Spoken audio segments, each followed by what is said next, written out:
another new book to tell you about. How about that? It's called Another 101 Blues Riffs. The last Blues Riffs book was so popular that we decided to do some more. So, I'm going to tell you what's in this book. It's for beginners and intermediates, and it's to help you learn a bunch of riffs that are based not on individual players, but based on the 12-bar blues. So what we've done is we've zoomed into the blues, and we've given you some riffs on chugging, some riffs on what you play as an intro, so intro riffs as you're beginning a song, loads of riffs on the 1 chord, loads of riffs on the 4 chord, and then there's a bunch of riffs on the transition between the 4 and 5 chord. That's 5 and 4 chord. That's when you're going in bar 9 and 10 on the standard blues sequence. And then there's a couple of pages of riffs on the 5 chord, and then there's turnarounds, and there's more, and there's 1 chord transposition. So we've played it where you play a riff down at the bottom of the harmonica, and then we've transposed it up so you can play it at the top now. So it sounds pretty cool when you string those together. And then we've also got it where you play it at the top of the harmonica and then you bring it down and play it in the low register. And there's endings as well at the end, best place for them. And then riff 101 is it's sort of a 12-bar chorus of Little Walter style riffs, sort of jump riffs. I've been reading his life story at the moment, and it could be a next project coming up. So you might be getting Little Walter riffs coming up soon. So it's very interesting. So that it's based on his style. Okay, let me play you some of these now. So here's a bit of this is a chugging riff, nice and simple.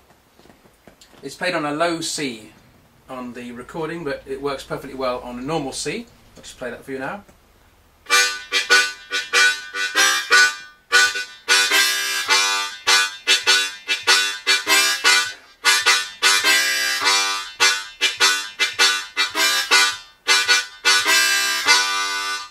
And then here comes the, we'll show you how it's written down, and Paul's going to play something on it as well. 1, 2, 3, 4.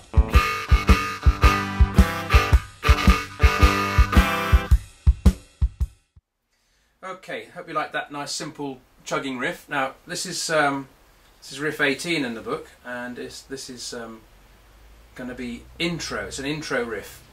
You could use it as a turnaround, but here it is as an intro riff anyway. So if you're starting a song, maybe you're in a jam session or something, you don't know how to start a song, everybody's looking around, now you're going to know how to do it. So here we go.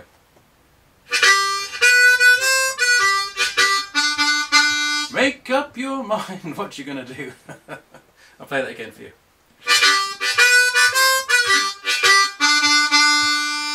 And then you start your song. Okay, so we'll show you how that one's written, then you can have a little sample of the full sound from that one.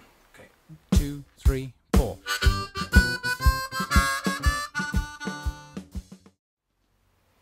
Okay, so I hope you liked that one, and now you know how to start off a blues song if you're in a jam session.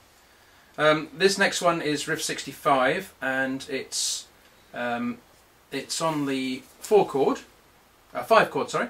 So it's effectively in 3rd position. So this would be if you're playing the blues and you get to the 5 chord, here you can play this bit.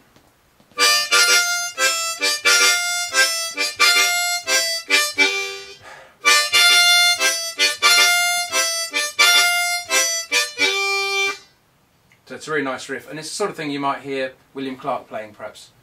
There you go. I'm going to show you how that's written down now, and then you can have a listen to the audio and see what you think. 1, 2, 3, 4.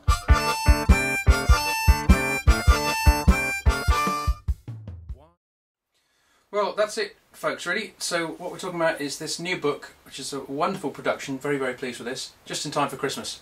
Another 101 Blues Riffs, available as a download right now from harmonicaworld.net, and the printed version will be ready in a few weeks' time, not far off.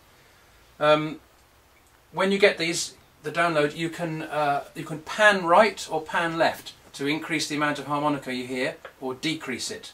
So if you want to just play with the band and get rid of me entirely, and who would blame you, you can just pan over to one side and the harmonica pretty much vanishes. Or if you want to hear very closely what I'm playing, you can pan over to the other side. I think it's panning right, I think it is. That means you get all the harmonica and very little of the band, so you can interact with it quite nicely. Well, having done this, you should be able to play another 101 riffs. That's what I've found I can do now. Having written all these blinking things and learned how to play them, that's what I can do. So there you go, let's end it off.